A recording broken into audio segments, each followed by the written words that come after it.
नमस्कार, जय जोहार। छत्तीसगढ़ न्यूज में आपका बहुत बहुत स्वागत है। चलिए देखते हैं आज की 25 फटाफट काम की और महत्वपूर्ण बड़ी खबरों को।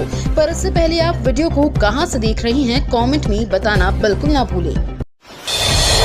छत्तीसगढ़ को मिलेगा 5वां टाइगर रिजर्व। केंद्र सरकार ने राज्य सरकार को दिए निर्देश। छत्तीसगढ़ के वन्यजीव संरक्षण को एक नई दिशा देते हुए कबीरधाम जिले के भोरमदेव अभ्यारण्य को टाइगर रिजर्व घोषित करने की प्रक्रिया अंतिम चरण में पहुंच गई है। रायपुर सांसद बृजमोहन अग्रवाल की मांग पर केंद्रीय वन एवं पर्यावरण मंत्री भूपेंद्र यादव ने राष्ट्रीय व्याघ्र संरक्षण प्राधिकरण के माध्यम से छत्तीसगढ़ सरकार को जरूरी निर्देश जारी किए हैं। केंद्रीय बजट में छत्तीसगढ़ को महंगाई से राहत, पेट्रोल डीजल टैक्स में छूट की उम्मीद है। केंद्र में मोदी की तीसरी बार सरकार बनी है। मोदी सरकार के तीसरे कार्यकाल के पहले पूर्णकालिक बजट 2025 से 26 को वित्त मंत्री निर्मला सीतारमण पेश किया है। इस बजट में प्रदेश की जनता को महंगाई से राहत की उम्मीद है। इसी के साथ ही केंद्रीय बजट में रोजगार के अवसर बढ़े, इनकम टैक्स में छूट, पेट्रोल डीजल पर टैक्स कम करने और महंगाई पर लगाम लगाने की उम्मीद है। 1 फरवरी 2025 दिन शनिवार को एक बार फिर से केंद्र सरकार ने बजट पेश किया है।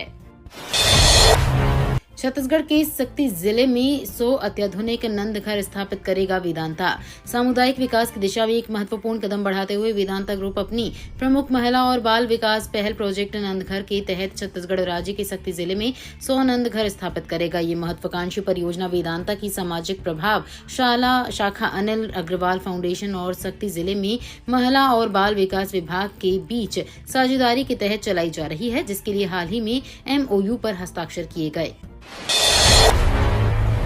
छत्तीसगढ़ से महाकुंभ जाने वालों के लिए खुशखबरी, प्रयागराज के लिए चलेगी स्पेशल ट्रेन।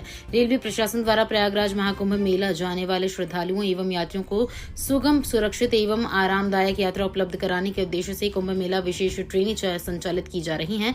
इसी कड़ी में 08588/08587 विशाखापट्टनम गोरखपुर विशाखापट्टनम कुंभ मेला स्पेशल ट्रेन का परिचालन किया जा रहा है। ये गाड़ी दक्षिण पूर्व मध्य रेलवे के रायगढ़, चांपा, बिलासपुर, पेंड्रा रोड, अनूपपुर, शहडोल एवं उमरिया स्टेशनों पर ठहरकर गंतव्य तक जाएंगी। ऊर्जा से भरे प्रतिभाशील युवाओं के सहयोग से होगा विकसित छत्तीसगढ़ का निर्माण, बोले मुख्यमंत्री विष्णुदेव साय। देश के लगभग 30 करोड़ बच्चे और युवा विभिन्न स्तरों पर शिक्षा प्राप्त कर रहे हैं। इस समूह के उज्जवल भविष्य के लिए गुणवत्ता भोजन, शिक्षा एवं सुविधाएं उपलब्ध कराना हम सभी की प्राथमिकता है। इसी को दृष्टिगत रखते हुए नई राष्ट्रीय शिक्षा नीति 2020 लागू कर पूरे देश में शिक्षा के क्षेत्र में नए आयाम खोले गए हैं, जिसमें डिग्री के साथ कौशल विकास को प्राथमिकता दी गई है। भारत को 5 ट्रिलियन अर्थव्यवस्था बनाने में युवाओं की महत्वपूर्ण भूमिका होगी। केंद्रीय बजट पर सीएम साय ने कहा, अब हर व्यक्ति का सपना होगा पूरा। मुख्यमंत्री विष्णुदेव साय ने केंद्रीय बजट को देश के हर व्यक्ति का सपना पूरा करने वाला बजट कहा है। इसके लिए उन्होंने प्रधानमंत्री नरेंद्र मोदी व केंद्रीय वित्त मंत्री को बधाई दी है। सीएम साय ने कहा, जिसे कोई नहीं पूछता उससे मोदी जी पूछते हैं, ये कथन अब सच होगा। कांग्रेस में 2 लाख के आय तक टैक्स देना पड़ता था, अब 12 लाख आय तक टैक्स नहीं देना होगा। मुख्यमंत्री ने कहा, किसान क्रेडिट कार्ड की सीमा बढ़ाकर 5 लाख तक कर दी गई है। केंद्र सरकार ने बढ़ाया रक्षा बजट। विमान और फाइटर जेट के इंजनों पर खर्च होंगे 48,614 करोड़। केंद्र सरकार ने रक्षा बजट के लिए 6,81,210 करोड़ रुपए का आवंटन किया है।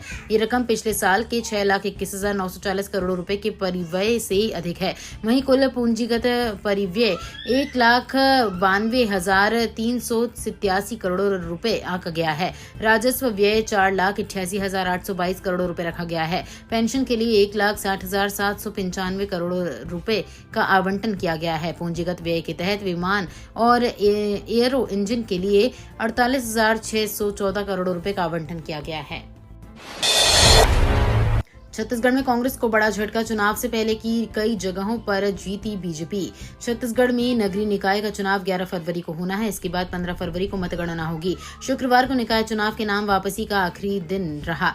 इस दौरान कांग्रेस को बड़ा झटका लगा है। दरअसल निकाय चुनाव की वोटिंग से पहले ही कांग्रेस के प्रत्याशियों चुनावी मैदान छोड़ दिया। यही नहीं, एक जगह तो आम आदमी पार्टी और निर्दलीय प्रत्याशियों ने भी चुनाव से पहले अपना नाम वापस ले लिया है। इससे बीजेपी निर्विरोध चुनाव जीत गई है। अध्यक्ष सिंहदेव बोले, देश के विकास को मिली ऊंची उड़ान, गांव गरीब किसानों को संवारने वाला बजट। छत्तीसगढ़ बीजेपी प्रदेश अध्यक्ष किरण सिंहदेव ने केंद्रीय बजट पर प्रतिक्रिया देते हुए कहा कि पीएम नरेंद्र मोदी ने तीसरी बार प्रधानमंत्री बनने पर देशवासियों को बजट के माध्यम से बड़ी सौगात दी है। ये बजट भारत को 2047 तक विकसित राष्ट्र बनाने की अवधारणा से परिपूर्ण, समावेशी और विकास को एक ऊंची उड़ान देने वाला और क्रांतिकारी बदलाव के साथ एक सुदृढ़ और सशक्त राष्ट्र की परिकल्पना को साकार करने वाला है।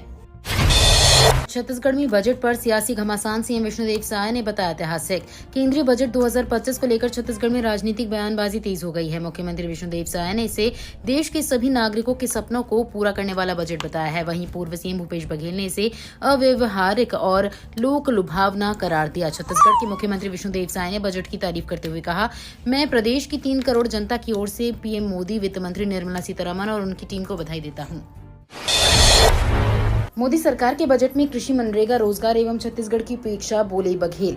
केंद्रीय बजट पर प्रतिक्रिया व्यक्त करते हुए पूर्व मुख्यमंत्री भूपेश बघेल ने कहा है कि आम जनता के लिए घोर निराशाजनक बजट है। शेयर बाजार बैठ गया है, निवेशक बाजार से अपना पैसा निकाल रहे हैं।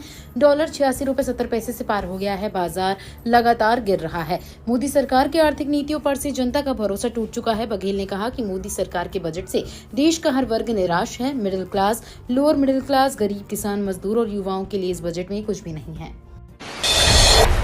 छत्तीसगढ़ के सुरक्षा बलों का बड़ा ऑपरेशन एनकाउंटर में ढेर हुए 8 नक्सली। छत्तीसगढ़ के बीजापुर में नक्सलियों के खिलाफ ऑपरेशन में सुरक्षा बलों को बड़ी कामयाबी मिली है। सुरक्षा बलों ने एनकाउंटर में 8 नक्सलियों को मार गिराया है। मारे गए सभी नक्सलियों के शव बरामद हो गए हैं। वहीं नक्सलियों के पास से राइफल समेत हथियार भी मिले हैं। छत्तीसगढ़ की सीएम विष्णुदेव साय ने सुरक्षा बलों की बहादुरी को सलाम किया। इसके साथ ही उन्होंने 2026 तक नक्सलवाद का अंत करने की मोदी सरकार के वादे को एक बार फिर दोहराया। छत्तीसगढ़ में सेंट्रल जीएसटी अफसरों पर रिश्वतखोरी के आरोप, सीबीआई ने मारा छापा। छत्तीसगढ़ में सेंट्रल जीएसटी विभाग के अधिकारियों पर रिश्वतखोरी और व्यापारियों के साथ दुर्व्यवहार के गंभीर आरोप लगे हैं। 7 लाख रुपए की रिश्वत लेने के मामले में सेंट्रल जीएसटी के 2 अधीक्षकों पल्लव परगनिया और आशीष पाठक को निलंबित कर दिया गया है। मामले की गंभीरता को देखते हुए सेंट्रल जीएसटी के दिल्ली मुख्यालय को इसकी रिपोर्ट भेजी है। इनपुट के आधार पर सीबीआई ने विभाग के छापेमारी विंग पर दबिश दी, जिससे विभाग में हड़कंप मच गया। डिप्टी सीएम साव का पलटवार, कहा कांग्रेस ही अपनी कमजोरी पर ध्यान दे, दूसरों पर ना लगाए बेबुनियाद आरोप। छत्तीसगढ़ की रायपुर में डिप्टी सीएम अरुण साव ने कांग्रेस प्रदेश अध्यक्ष दीपक बैज के बयान पर पलटवार किया है। उन्होंने कहा कि वे निराशावादी लोग हैं, इसलिए जनता उन्हें इस दहलीज पर लाकर छोड़ दिया है ताकि दिन भर रोते रहें। जमाना सकारात्मक सोच का है, आगे बढ़ने का है। डिप्टी सीएम साहब ने कहा, पार्टी में अनुशासनहीनता कतई बर्दाश्त नहीं की जाएगी। जो बातें आ रही हैं उस पर निश्चित ही संज्ञान लेकर कार्रवाई की जाएगी। बिलासपुर में मेघना तंबाकू पर जीएसटी का छापा, सेंट्रल जीएसटी की टीम ने मांगे दस्तावेज। छत्तीसगढ़ के बिलासपुर में मेघना तंबाकू का उत्पाद बनाने वाले कारोबारी के ठिकानों पर सेंट्रल जीएसटी ने छापेमारी की है। कारोबार की आड़ में जीएसटी चोरी की आशंका पर सेंट्रल जीएसटी की टीम ने दबिश दी है। बताया जा रहा है कि कारोबारी और फर्म का नाम ताकत दास सुंदर दास ट्रेडिंग कंपनी है, जिसके यहाँ जीएसटी की जाँच चल रही है। सेंट्रल जीएसटी टीम ने सरकंडा स्थित तंबाकू व्यवसायी के ठिकानों पर पहुंची। छत्तीसगढ़ में ह्यूमन मेटान्यूमो वायरस का मामला आया सामने। छत्तीसगढ़ में ह्यूमन मेटान्यूमो वायरस का एक मामला सामने आया है। करीब 3 साल के बच्चे को वायरस की पुष्टि हुई है। इस मामले में मुख्य चिकित्सा स्वास्थ्य अधिकारी ने प्रमोद तिवारी ने जानकारी दी है। बताया जा रहा है कि बिलासपुर शहर के एक अस्पताल में भर्ती कारण 3.5 साल के एक बच्चे में ह्यूमन मेटान्यूमो वायरस का एक पता चला है, जो राज्य में इस तरह का पहला संक्रमण है। छत्तीसगढ़ में 11, 17 और 20 फरवरी को रहेगा सार्वजनिक अवकाश। छत्तीसगढ़ के रायपुर प्रदेश में नगरीय निकाय और त्रिस्तरीय पंचायत चुनाव के मद्देनजर फरवरी में अलग अलग 3 दिन सार्वजनिक अवकाश रहेगा। यह अवकाश मतदान के दिन रहेगा। इस संबंध में सामान्य प्रशासन विभाग ने आदेश जारी कर दिया है। बता दें कि जारी आदेश के मुताबिक 11 फरवरी को नगरीय निकाय चुनाव होंगे। इस दिन सार्वजनिक अवकाश रहेगा। इसके अलावा 3 चरणों में त्रिस्तरीय पंचायत चुनाव होगा। छत्तीसगढ़ में बर्ड फ्लू का केस, सीएम साय ने रोकथाम के दिए दिशा निर्देश। मुख्यमंत्री विष्णुदेव साय ने राज्य में बर्ड फ्लू के मामले को गंभीरता से लेते हुए राज्य भर में बर्ड फ्लू की रोकथाम के लिए विस्तृत दिशा निर्देश दिए हैं। राज्य में बर्ड फ्लू की रोकथाम के लिए रैपिड रिस्पांस टीम का गठन किया गया है। राज्य और जिला स्तर पर कंट्रोल रूम का गठन करते हुए सभी कलेक्टरों और पशु चिकित्सालय विभाग के अधिकारियों को एहतियाती कदम उठाने, सतर्कता बरतने और बायो सिक्योरिटी निर्देशों का पालन करने के निर्देश दिए हैं। खिलाड़ियों पर मेहरबान मोदी सरकार, खेल बजट में हुई बम्पर बढ़ोतरी। 2025 से 26 का केंद्रीय बजट लोकसभा में पेश किया गया। वित्त मंत्री निर्मला सीतारमण ने मोदी सरकार के तीसरे कार्यकाल का दूसरा बजट पेश किया। इस बजट पर आम आदमी की निगाहें टिकी हुई थी। सरकार की ओर से मिडिल क्लास को राहत मिली है। सरकार ने 12 लाख तक की इनकम को टैक्स फ्री कर दिया है। सरकार ने 2025 से 26 के बजट में खेल सेक्टर के लिए भी राशि बढ़ा दी है। युवा मामले और खेल मंत्रालय के लिए 3,794.30 करोड़ रुपए आवंटित किए गए।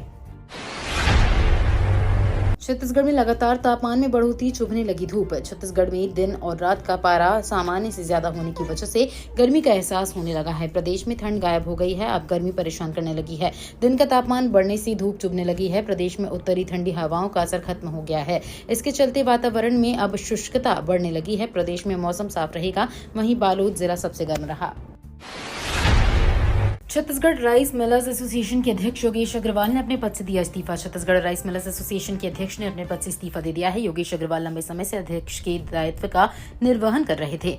अब उन्होंने अपने पद से इस्तीफा दे दिया है। उन्होंने इसकी सूचना एसोसिएशन को दे दी है, साथ ही पूरी कार्यकारिणी भंग करने की घोषणा भी की है। योगेश अग्रवाल ने कहा है कि प्रदेश राइस मिलर्स एसोसिएशन के अध्यक्ष के रूप में मैंने और पूरी टीम ने सबकी सेवा करने अपनी पूरी ऊर्जा से काम किया।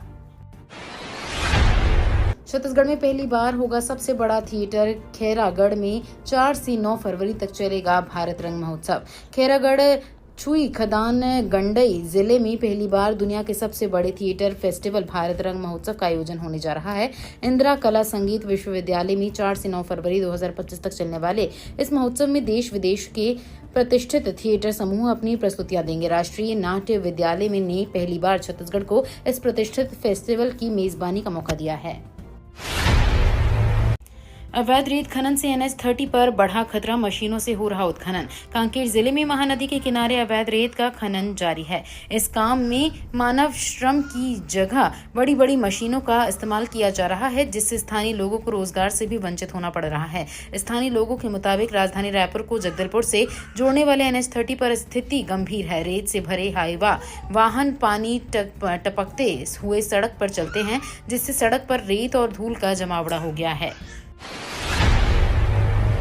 इनकम टैक्स स्लैब को लेकर हुई बड़ी घोषणा, 12 लाख तक कोई टैक्स नहीं। वित्त मंत्री निर्मला सीतारमण ने बड़ा ऐलान करते हुए कहा कि अब 12 लाख की सालाना कमाई पर कोई भी टैक्स देने की आवश्यकता नहीं है। ये बदलाव न्यू टैक्स व्यवस्था के तहत किया गया है। इससे पहले 7 लाख की कमाई पर कोई टैक्स नहीं देना होता था। स्टैंडर्ड डिडक्शन को 75,000 रुपए ही रखा गया है। इसके साथ ही नए इनकम टैक्स बिल का ऐलान भी केंद्रीय वित्त मंत्री निर्मला सीतारमण ने किया। उन्होंने कहा न्यू इनकम टैक्स बिल अगले हफ्ते लाया जाएगा। मोदी सरकार 3.0 में पहली बार बिजनेस करने वाली 5 लाख महिलाओं और SC/ST के लिए नई योजना। वित्त मंत्री निर्मला सीतारमण 2025 से 26 के बजट में गरीब, अन्नदाता, युवा और नारी पर केंद्रित बजट पेश कर रही है। उन्होंने अपने बजट भाषण में बताया कि देश की 70% महिलाएं आर्थिक गतिविधियों में शामिल हो गई हैं। महिलाओं को केंद्र में रखते हुए पहली बार उद्यम करने वाली 5 लाख महिलाओं के लिए केंद्र सरकार नई योजना लेकर आई है। इस योजना के तहत महिला और SSC और ST उम्मीदवारों को शामिल किया गया है। ये तो थी आज की बड़ी खबरें। अगर आपको न्यूज पसंद आई हो तो वीडियो को लाइक और शेयर करना बिल्कुल ना भूलें। धन्यवाद।